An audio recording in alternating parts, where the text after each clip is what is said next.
Atención con esto. Lo que va a pasar en este episodio es lo siguiente. Como sabrán quienes nos han escuchado antes, yo soy Nicolás de 13%. Y como también sabrán, en 13% Andrés Acevedo y yo contamos historias de gente que ama lo que hace. Pues resulta que 13% tiene un podcast del que hemos aprendido desde que empezamos y hoy somos prácticamente podcast hermanos.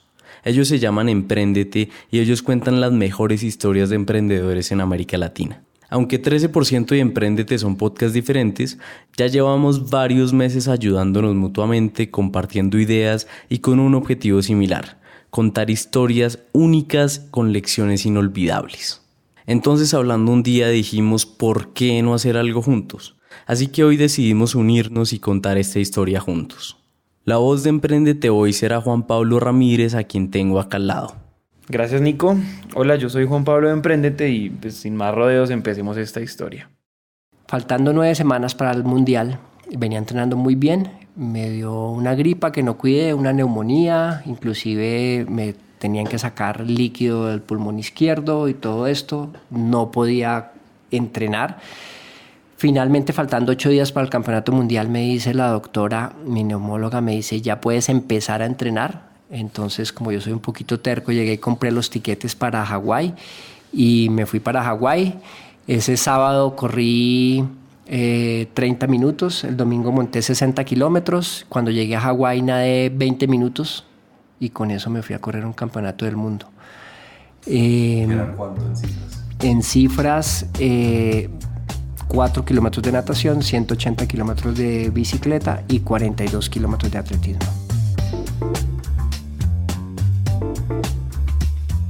Ese es Edwin Vargas, y lo que van a escuchar a continuación no se puede clasificar como una historia de negocios o una historia de satisfacción en el trabajo. Es, en realidad, una historia de principios. Una historia que muestra que uno puede vivir su vida de dos maneras, como si estuviera corriendo 100 metros planos o como si se tratara de una verdadera maratón. Bienvenidos a la historia que le dará un sentido práctico a ese cliché motivacional que dice que nunca te rindas, a la historia en la que nos atrevemos a definir el verdadero valor de madurar. Una historia para entender que la vida y el emprendimiento no se definen en grandes eventos, sino en pequeñas decisiones de todos los días. Por eso les queremos contar la historia del maratonista que nunca se cansa. Bienvenidos a 13% Pasión por el Trabajo. Yo soy Nicolás Pinzón. Y yo soy Andrés Acevedo, y nos parece absurdo que solo el 13% de la población mundial ame su trabajo. Por eso creemos que es vital contar las historias de esa minoría especial, esa que no odia los lunes ni espera impaciente a que llegue el viernes, ni trabaja solo por dinero. Con la ayuda de todos ustedes queremos darle un nuevo sentido a esa parte de nuestras vidas que se llama trabajo.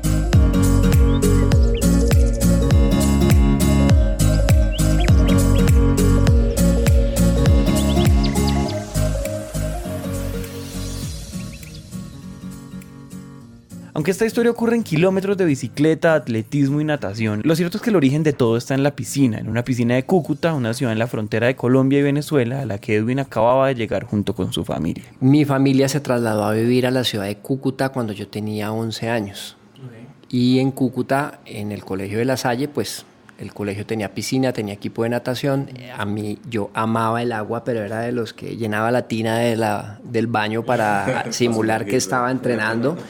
Entonces yo dije, no, yo quiero hacer esta vaina, pero así era pasión loca, amor a primera vista. Entonces me inscribí en el equipo de natación del colegio.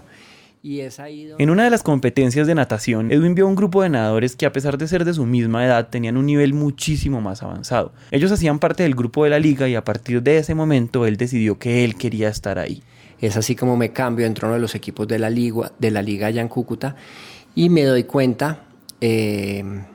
como que el entrenador como que no me ponía atención y yo entrené y mejoraba y demás, y el entrenador un día me saca de la piscina y me dice, hermanito, usted no sirve para esta vaina, retírese, cambie de deporte, busque fútbol, haga basquetbol, haga otra vaina.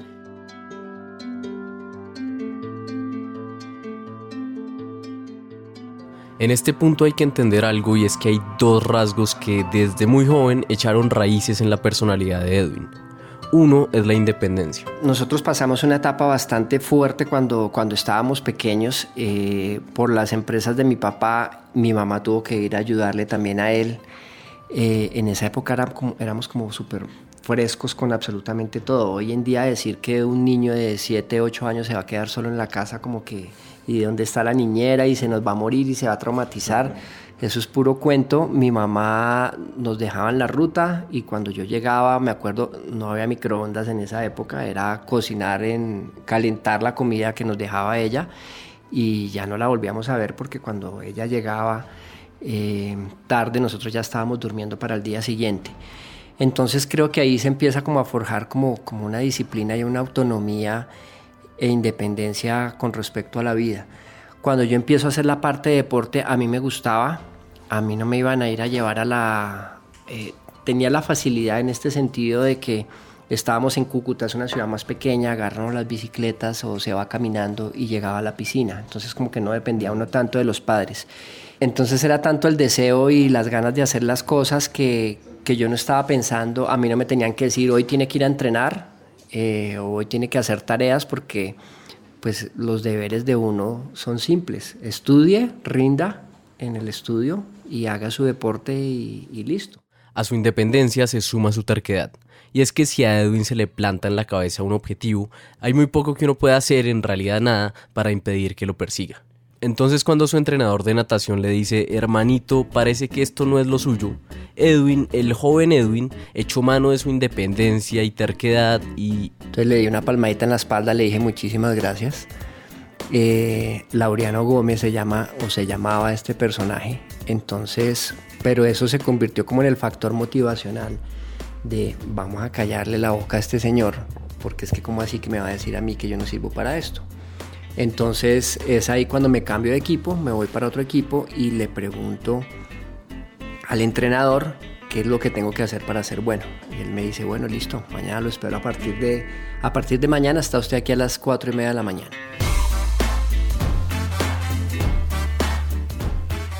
Uno podría pensar que el nuevo horario de entrenamiento de Edwin era una manera de su entrenador para motivarlo, una forma de decirle, si usted quiere ser el mejor, pues tiene que entrenar más que el resto, y puede que hubiese algo de eso en las madrugadas de 4:30 de la mañana.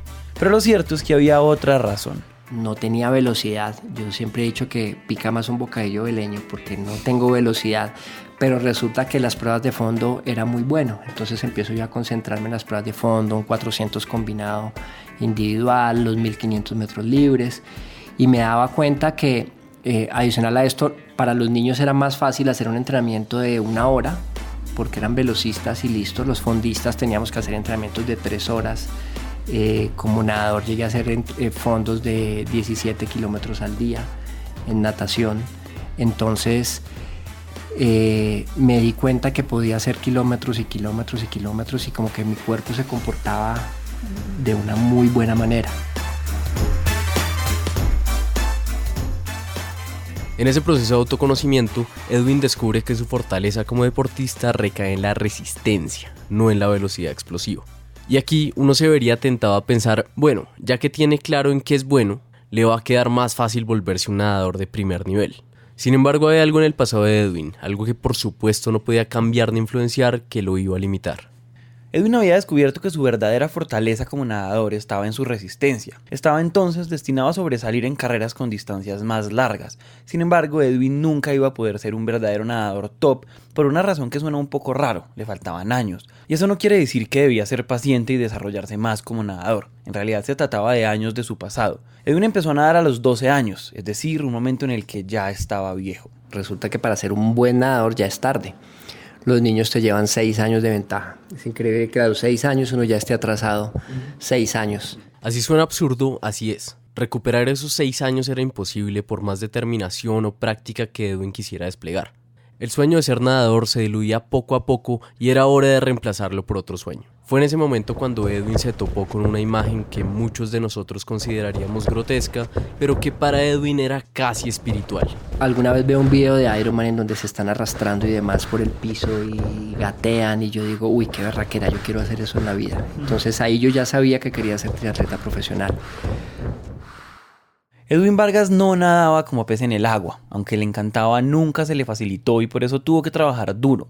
De hecho, uno de sus entrenadores tenía un lema que decía, en donde decía que unos nacen con estrella y otros nacen estrellados. y lo usaba al estrellados para aplicarlo a los nadadores que teníamos más problemas para nadar y que teníamos que sacrificarnos más que otros. Entonces, cuando yo paso a la parte de triatlón, como que ya teniendo todo este bagaje deportivo, digo yo ya sé cómo es esta vaina, sencillamente pues vamos a entrenar más bicicleta, más atletismo. En mi sexta carrera, y estoy hablando que corría casi una carrera por mes, sobre julio-agosto era el campeonato nacional. Se hizo en la laguna de Guatavita. En esa carrera esa carrera la gano, y posterior a eso me gano parte del premio, era un tiquete para el campeonato mundial en Orlando. En ese campeonato del mundo yo quedo 16. Al llegar de Orlando, esa carrera, en ese momento sencillamente me ficha un sponsor, y ahí ya yo voy como atleta profesional. Entonces en realidad me demoré 6 meses en alcanzar esta parte y este objetivo. El ascenso de Edwin como triatleta fue realmente rápido. Y es que hay que entender algo, y es que la experiencia previa como nadador le había servido para desarrollar una resistencia especial, pero sobre todo una ética de trabajo muy por encima del atleta promedio. El éxito de Edwin como atleta profesional no era sinónimo de estabilidad financiera. Los atletas profesionales, particularmente en países como Colombia, no solo tienen que preocuparse por ser los mejores en sus disciplinas, sino también por hacer de su pasión un negocio rentable. Y si aquí hay personas escuchando que sean o hayan sido deportistas profesionales o que hayan intentado emprender con un tema que los apasione, sabrán que la pasión no necesariamente se traduce en dinero.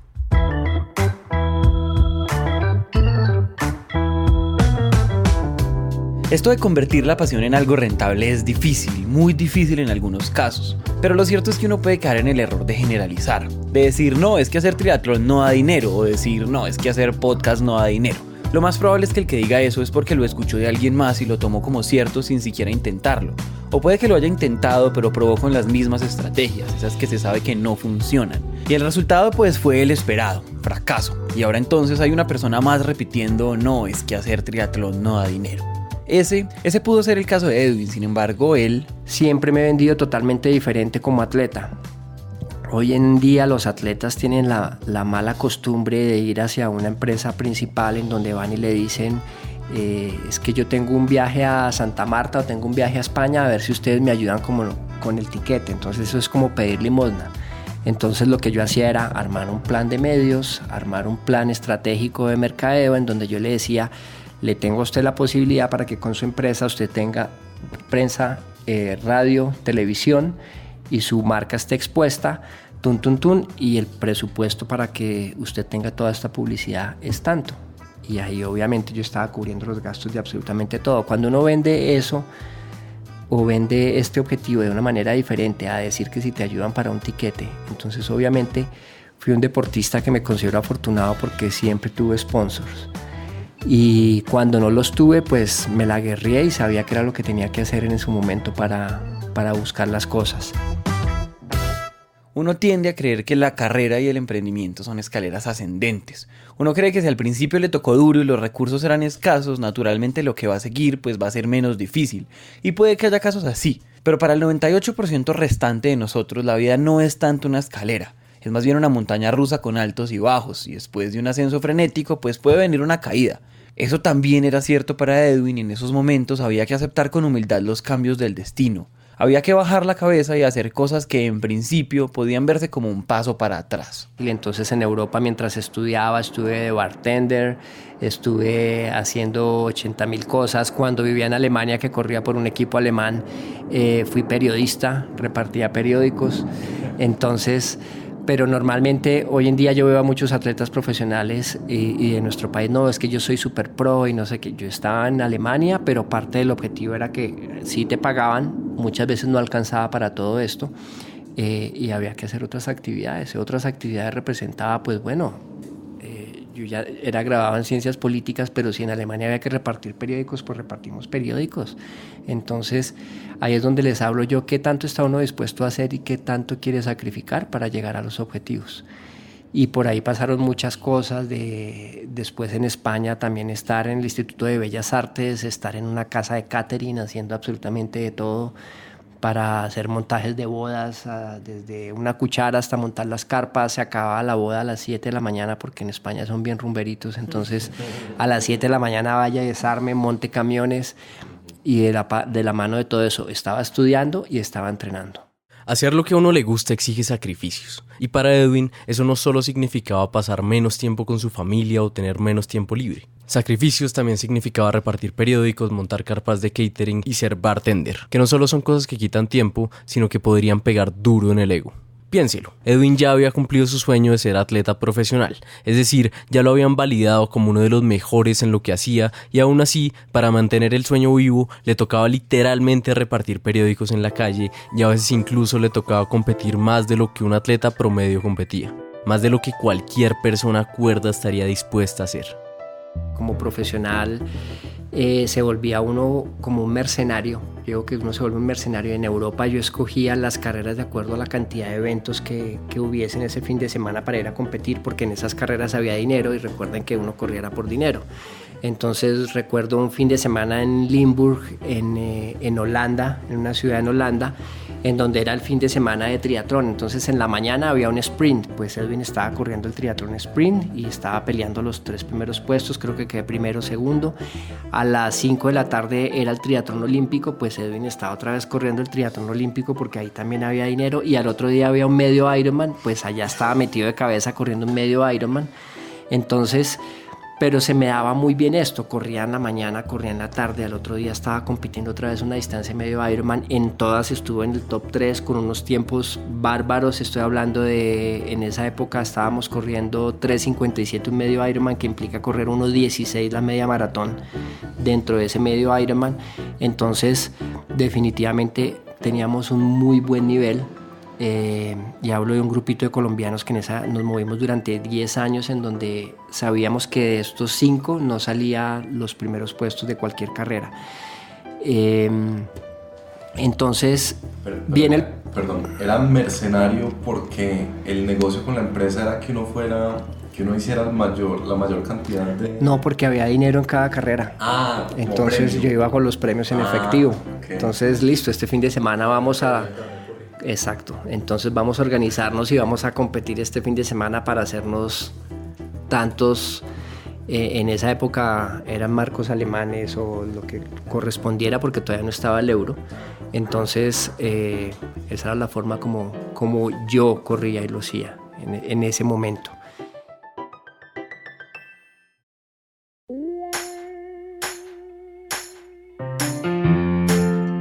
Queremos hacer una pausa en esta historia para hacer un anuncio muy importante, así que pongan mucho cuidado. Este es el penúltimo episodio de esta segunda temporada de 13%. Para el último episodio vamos a estrenar un nuevo espacio para que podamos conocernos y conversar. La primera tertulia 13. Ustedes, nuestros oyentes, pueden hacer parte de ella. Los cupos son limitados y los primeros invitados serán quienes estén en la lista de WhatsApp de 13%. Escríbanos para que guardemos su contacto. El link para nuestro WhatsApp lo pueden encontrar en nuestra página www.13%.com, escrito todo en palabras y entrando desde su celular. Ahora sí que siga esta tremenda historia.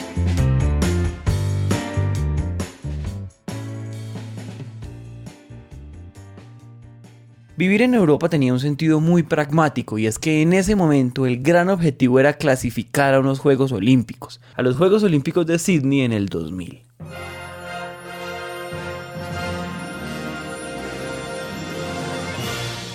El ranking en triatlón no se obtiene para clasificar a los Juegos Olímpicos, van los 50 primeros del mundo.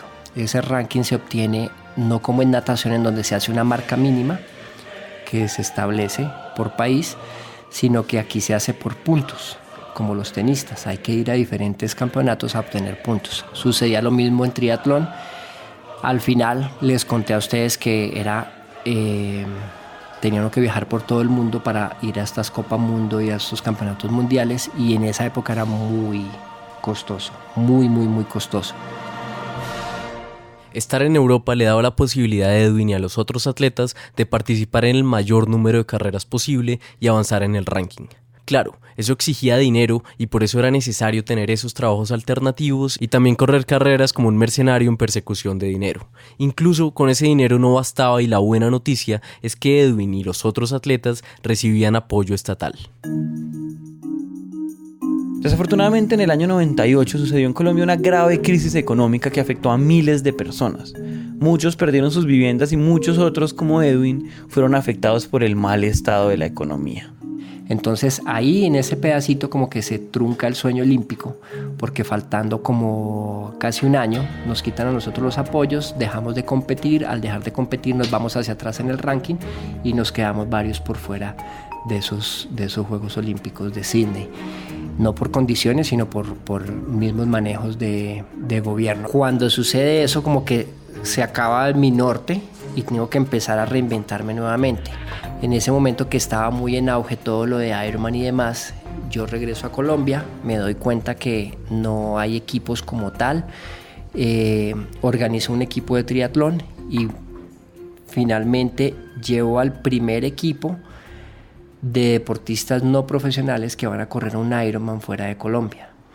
Nosotros que éramos los profesionales teníamos como una rosca o algo así en donde muchos decían no, nosotros somos los chachos y esta distancia no la puede hacer nadie más. Y yo dije no, un momentico, esta distancia lo puede hacer el que quiera hacerlo y el que tenga la posibilidad de hacerlo. Entonces organizo ese primer equipo que llevo a competir por fuera a los Estados Unidos al Ironman de Panama City. Entonces va el primer equipo oficial de Colombia a un evento de estos. Y ahí creo empresa en donde organizo un equipo de triatlón que es Team Trainer y arrancamos con toda la parte del entrenamiento deportivo. La muerte del sueño olímpico implicó reinvención, y con la reinvención Edwin descubrió una nueva vocación, la de entrenador. Entonces aquí la historia hubiera podido ocurrir de dos maneras. Edwin hubiera podido asumir su rol de triatleta profesional que ya es entrenador, cultivar una barriga, ponerse una sudadera y perseguir a sus atletas en una scooter mientras les grita corran flojos con un silbato en la mano. O por otro lado, hubiera podido ser uno de esos entrenadores que lidera desde el ejemplo. Parte de lo que yo busco con la gente que yo entreno es motivarlos. Siempre he dicho que uno tiene que ser ejemplo de las personas y no solamente es hablar, sino mostrarles por qué tienen que hacerlo. Entonces ya había ido a Kona en la distancia de Ironman, ya me había clasificado, que es como uno de los grandes objetivos, pero pues la verdad por el nivel que yo tenía pienso que no fue complicado, entonces asistí a Kona. En Kona tuve una experiencia en donde corrí con neumonía, pero faltando 9 semanas para el mundial, venía entrenando muy bien, me dio una gripa que no cuidé, una neumonía, inclusive me tenían que sacar líquido del pulmón izquierdo y todo esto, no podía entrenar. Finalmente, faltando 8 días para el campeonato mundial, me dice la doctora, mi neumóloga, me dice ya puedes empezar a entrenar. Entonces, como yo soy un poquito terco, llegué y compré los tiquetes para Hawái y me fui para Hawái. Ese sábado corrí 30 minutos, el domingo monté 60 kilómetros. Cuando llegué a Hawái nadé 20 minutos y con eso me fui a correr un campeonato del mundo.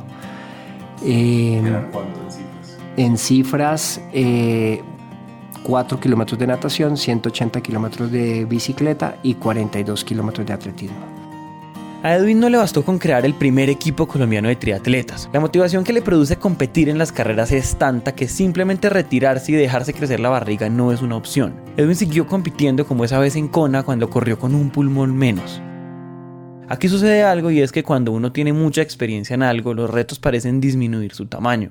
Se vuelve entonces una necesidad de encontrar retos grandes. Y a sus 49 años, Edwin se topó con el reto más grande de todos. Y ya dije, bueno, listo, ya hicimos Ultraman, ya tenemos otras personas que hicieron Ultraman, ¿qué hay que no se haya hecho?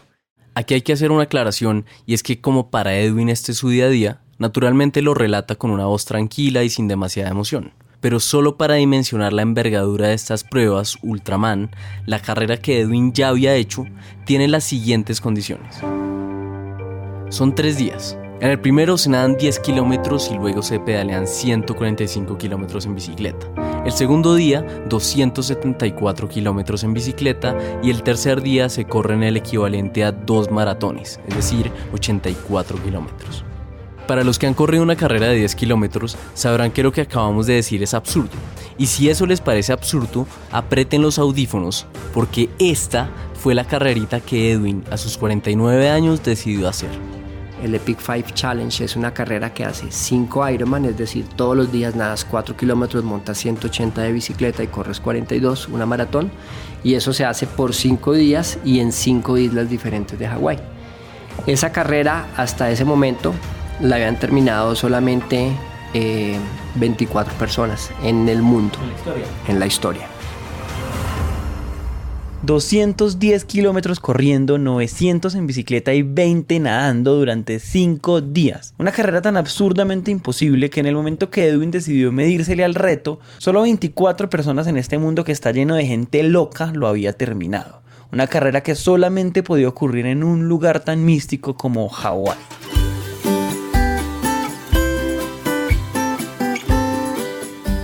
Y si sobre el papel ya se trata de un reto imposible, pues a eso súmele que el huracán Lane acaba de pasar por la isla, entonces nos tocó un recorrido que se tuvieron que inventar al final para protegernos del viento. Nos metieron hacia adentro de la ciudad, que estaba lleno de montañas, y resultamos haciendo una etapa de 180 kilómetros con 18 puertos de montaña. Los rivales eran durísimos, o sea, yo decía, o sea, esta vaina ya es dura y en serio vamos a hacer nosotros 18 premios de montaña. Sí, ese es el recorrido, porque aquí no les va a pegar el viento tanto, llovía a cántaros, entonces como que todas las cosas iban en contra de esas. Al huracán se le sumaron una serie de adversidades que lo harían a uno pensar que Edwin estaba condenado a abandonar la carrera. Esta carrera tuvo varias connotaciones en donde las fallas mecánicas y como todos los contratiempos estuvieron encima de nosotros. Y este tipo de carreras definitivamente no se puede terminar si uno piensa que solamente la parte física es la que va a lograr llevar a cabo estos eventos. Tiene que haber una unión espiritual, mental y física. Hay muchísimo de meditación, es aprender a meditar de tal manera que te puedas salir del cuerpo, en donde tú ves tu cuerpo abajo y hace lo que tú le estás diciendo que haga, y estás obviamente plenamente consciente de todo lo que está sucediendo y demás.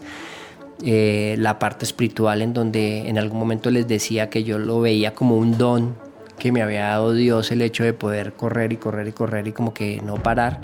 Entonces aquí en esta carrera venían muchos de esas peleas internas, en donde yo peleaba con ellos y les decía, bueno, y me trajeron aquí a este evento y esto es lo que yo hago, esta es mi oración hacia ustedes, y ustedes no me están dejando terminar esta carrera. Entonces, ¿qué es lo que va a pasar aquí? En medio de esa pelea, en el tercer Ironman en Molokai, me encuentro con una capilla pequeñita que está abierta a las 2 de la mañana, que era cuando estaba haciendo, me quedaban 21 kilómetros. Ese día había tenido que parar 16 veces para arreglar la bicicleta, porque se había dañado el tensor de los cambios. Entonces paro, me pongo ahí a orar, y a partir de ese momento viene como una tranquilidad absoluta, total, con respecto a mi sensación de desespero en la carrera. El día 4 vuelve la bicicleta otra vez a fallar, tenemos que rentar una bicicleta, pero es hacer unas 180 kilómetros nuevamente con una bicicleta que no es tuya, entonces no era nada fácil. Con un tiempo límite, terminó sobre las 5:30 de la mañana, era el atleta que menos había descansado de absolutamente todos los demás equipos. Edwin Vargas, en medio de esta carrera imposible, lo estaba haciendo realmente bien. Claro, todo hasta que empezaron las fallas mecánicas. El primer Ironman terminé tercero, empatado segundo, tercero con un canadiense. El segundo Ironman me lo gané, el tercero iba de primero cuando tengo todas estas fallas. El cuarto Ironman llego de último, y el quinto Ironman, y aquí en este cuarto Ironman, porque cuando yo logro cambiar la bicicleta eran las 4:30 de la tarde, entonces sobre ese momento llego también y entro como en un proceso de tranquilidad tal estilo de Matrix, cuando le disparan a Neo y el tipo con toda tranquilidad llega y esquiva las balas. Exactamente sucedía lo mismo. Yo sabía qué comer, cómo hidratarme, qué relación, a qué velocidad ir, si había calor yo no sentía calor, si había viento yo no sentía viento. Entonces termina todo ese proceso. De ese día cuarto nos vamos a la última isla, que es Kona, que es la última isla donde se hace el quinto Ironman. No sé si se acuerdan de Kona. Kona es esa misma isla en la que años atrás Edwin había acariciado la muerte cuando decidió correr con un pulmón menos. Por supuesto que la historia del Epic 5 tenía que terminar ahí, y por supuesto que Kona, que parecía tener personalidad propia, se iba a portar mal con Edwin. En ese viaje para llegar a Kona, el equipo al que no le llegó la alimentación, el equipo al que no le llegó el cooler con la hidratación, entonces fue a mi equipo. Allá tuvimos que rentar otra bicicleta. La carrera la habían adelantado 30 minutos. Yo llego al sitio de la natación y ahí es donde yo llego y termino la natación. Me ponen la bicicleta que yo tenía. ¿Qué tenemos de comer? No, lo único que conseguimos fue una hamburguesa. Listo, esta es nuestra comida, una hamburguesa, es lo que hay. ¿Qué tenemos de agua? Mi Gatorade, no hay nada de Gatorade, aquí sacamos agua de una llave, entonces pues listo, después me consiguen el resto. Y ahí en ese momento es donde yo llego y tomo la decisión. Era el último evento, era todo o nada, y yo llego y agarro, yo soy súper creyente de la Virgen y le digo, bueno, no me sueltes, Virgencita, usted verá, los hombres mueren de pie y con las botas, y los árboles mueren de pie y los hombres con las botas puestas. Yo le voy a hacer como si esto fuera la primera carrera que yo estoy haciendo. Y arranco y me voy a hacer la primera carrera dándole durísimo, durísimo a reventarme. Y yo solo miraba hacia arriba y decía, pilas, no me suelte. Ojo, porque Edwin no estaba exagerando. No solo había recorrido una distancia enorme los últimos 4 días, sino que era el atleta que menos había dormido. Y para acabar de ajustar, el desayuno de ese día fue un Egg McMuffin. Así es, en su último Ironman, Edwin Vargas desayunó nada más y nada menos que un Egg McMuffin de McDonald's. Empiezan a comunicarnos por radio que la gente tiene que empezar a hacer siestas, empezar a dormir, porque sencillamente no pueden ya mantenerse sobre una línea recta en la bicicleta. A mí cuando apenas me dicen eso, lo único que yo les digo es compren café, porque eso quiere decir que eso me va a pasar a mí también, y yo era el que menos había dormido y demás. Entonces me llegan café, empiezo a molestar ahí con los de la tripulación que estaban ahí, bueno, hagan aquí show, canten, bailen, pero aquí no me pueden dejar dormir. Entonces en el kilómetro 90 llevaba ya 8 kilómetros de ventaja, en el kilómetro 180 dejamos a una persona, cuando yo ya me bajo a correr dejamos a alguien de la tripulación mirando a ver cuándo se baja el siguiente. Yo ya llevaba 14 kilómetros de atletismo cuando se baja el siguiente, que era un brasileño. El brasileño está desbaratado y el tipo dice necesito dormir 5 minutos, el tipo se acuesta a dormir, los 5 minutos se le convierten en 6 horas, al final lo retiran de la carrera porque no pudo más. Y viene aquí todo el proceso de la quinta isla con el atletismo, la pelea con el sueño, tener que hacer ejercicios mentales todo el tiempo y matemáticos y todo para que no se esté uno durmiendo o no se durmiera uno y estuviera consciente. Llegué al punto de, va uno en ese momento con un pacer que es la misma tripulación, pero uno puede ir con alguien que lo acompañe en ese momento, decirle usted siga derecho, yo coloco la mano en el hombro, voy a dormir 2 kilómetros. Y literalmente corría con los ojos cerrados confiando en mi pacer que me llevaba, y yo iba durmiendo 2 kilómetros para tomar nuevamente energía y seguir adelante. Las demás personas, que era ya un equipo americano, de un americano y de un canadiense, tienen que hacer stops, tienen que dormir. Yo continúo y ahí es ahí cuando yo termino en primer lugar. El segundo llegó sobre como las 10 de la mañana y el último llegó a las 11:50, 10 minutos antes de que se cerrara la carrera. Edwin, que durmió 1 hora y media en los últimos 3 días de una carrera de más de 1000 kilómetros, que desayunó Egg McMuffin con café el día de la última carrera, había logrado lo doblemente imposible. No solo terminó la carrera, lo que por sí solo es una hazaña, sino que quedó de primero y tuvo el segundo mejor tiempo de la historia. Cuando yo llego al final a la premiación del día siguiente, es cuando me doy cuenta de todo lo que hice. Y los mismos speakers anuncian y dicen, este tipo tuvo todos los inconvenientes del mundo, fue el que menos durmió, le faltó la comida, le faltó el agua, y cualquier otra persona se hubiera retirado, menos Edwin Vargas, que fue capaz de sacar adelante con su tripulación todos los obstáculos que se le vinieron presentando. Y el auditorio se pone de pie, aplauden, y ahí como que yo digo, wow, ya entendí qué es lo que acabo de hacer acá. Y me di cuenta que muchas cosas, esto es uno de los grandes objetivos en la vida, que no se hacen por dinero, sino por lo que representa y por lo que puede llegar a representar para las otras personas como ejemplo, como motivación. de lo que siempre les he dicho, qué tanto se quiere sacrificar para llegar hasta donde uno quiere.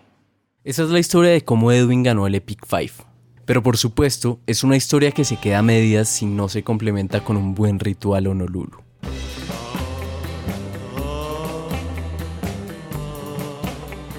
La carrera es tan espiritual que el día siguiente me fui hacia Capitán Hook, que es una bahía que queda ahí en Kona. Me metí a nadar y cuando me di cuenta estaba nadando con 40 delfines. Por la vibración que uno tiene en ese momento, son muchas horas de silencio, es estar en meditación, entonces está uno como en otra sintonía y estaban todos esos animalitos.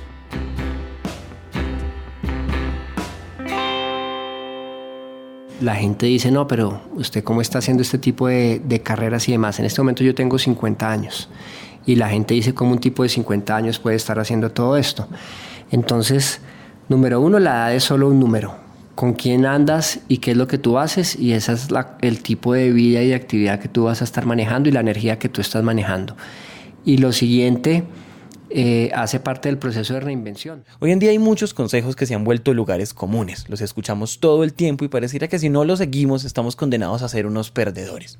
Uno de esos consejos dice que hay que reinventarse constantemente. Y el problema con ese consejo es que por lo general se refiere a que cada vez que entremos en una zona de confort o cada vez que estemos en una situación insatisfactoria, que ojo, son cosas diferentes, tenemos que cambiar radicalmente nuestras vidas y casi que empezar de ceros. Pues amigos, llegó la hora de revisar ese consejo. Y qué mejor que hacerlo a la luz de la historia de Edwin. Entonces devolvámonos al comienzo, es decir, a la piscina en Cúcuta en la que Edwin soñaba con ser un día un gran nadador. El joven Edwin la tenía clara. Quería vivir del deporte. Al comienzo, eso se traducía en que quería ser nadador. Luego vino un proceso de reinvención como deportista. Pero no reinvención como quien dice, me salgo de esta piscina y no la vuelvo a mirar porque voy a empezar de cero.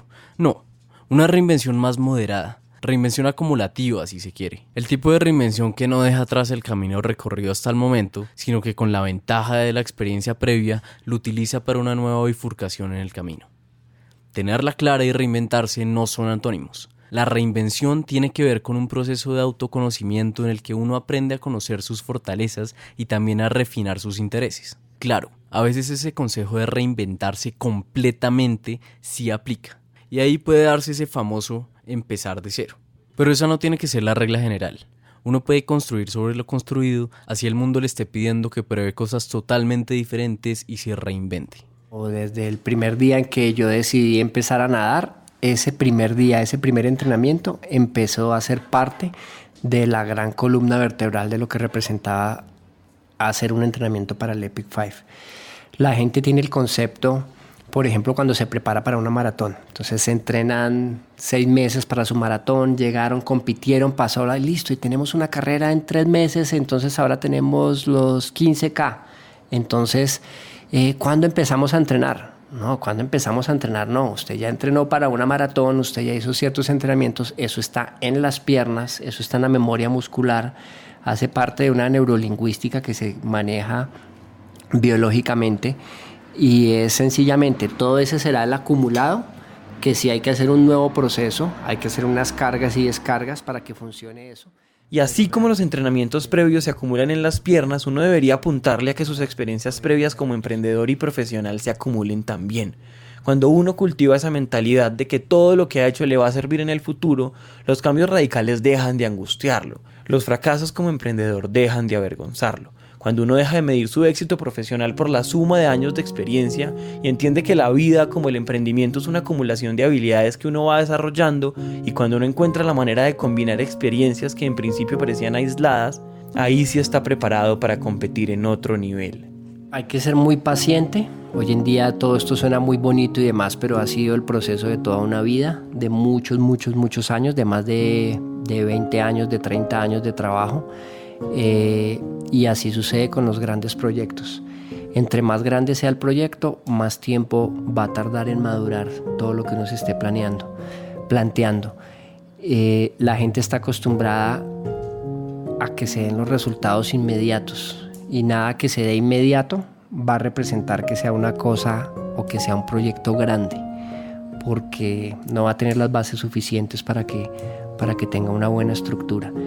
Entonces hay que tener paciencia. Nada más parecido, y siempre lo he dicho, nada más parecido a la vida misma que el deporte, donde no hay sacrificio, donde no hay disciplina y donde no se pone de su parte para hacer las cosas.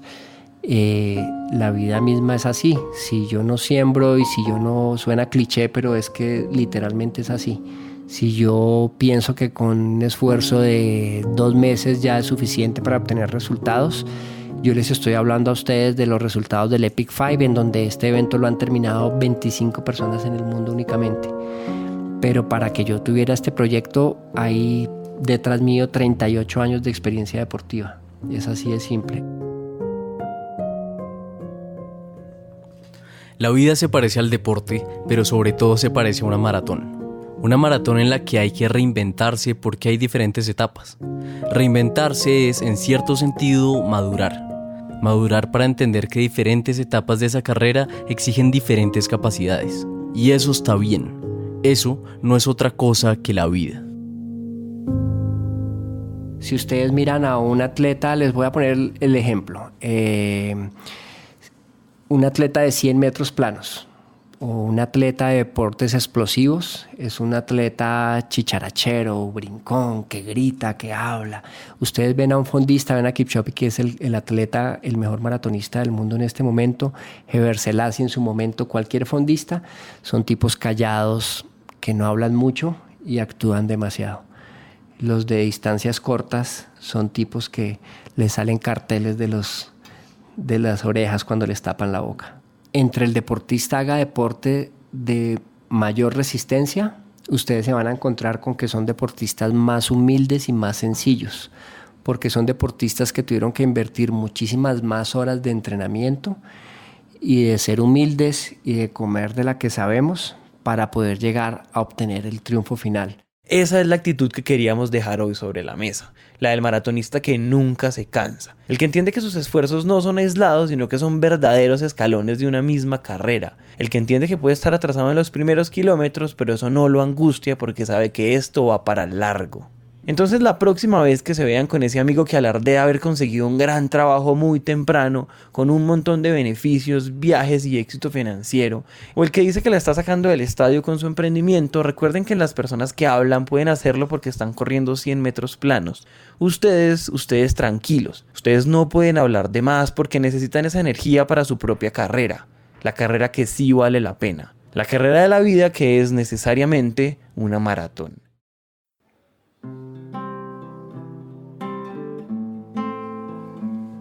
Gracias por escucharnos. Esto fue 13%. Nosotros somos Andrés Acevedo y quien les habla, Nicolás Pinzón. Pueden encontrar todos nuestros episodios suscribiéndose a nuestro canal en aplicaciones como Spotify, Apple Podcast, Google Podcast, YouTube o cualquier otra aplicación de podcast. No olviden seguirnos en Instagram y Facebook, donde nos pueden encontrar como 13%, escrito todo en letras. Ahí está el link de nuestra página web donde pueden descubrir más, incluyendo artículos escritos por nosotros. Si les gustó lo que acaban de escuchar, les queremos pedir un favor. Ayúdenos compartiendo este episodio. Solo así podemos seguir fortaleciendo esta comunidad que busca resignificar la palabra trabajo. Aumentemos esta cifra. Hasta la próxima.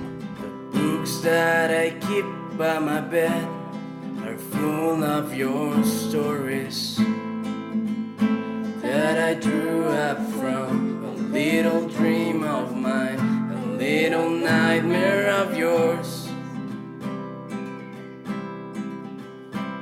To be asked to take this plunge, to forgive and forget, and be the better man, to be a better man.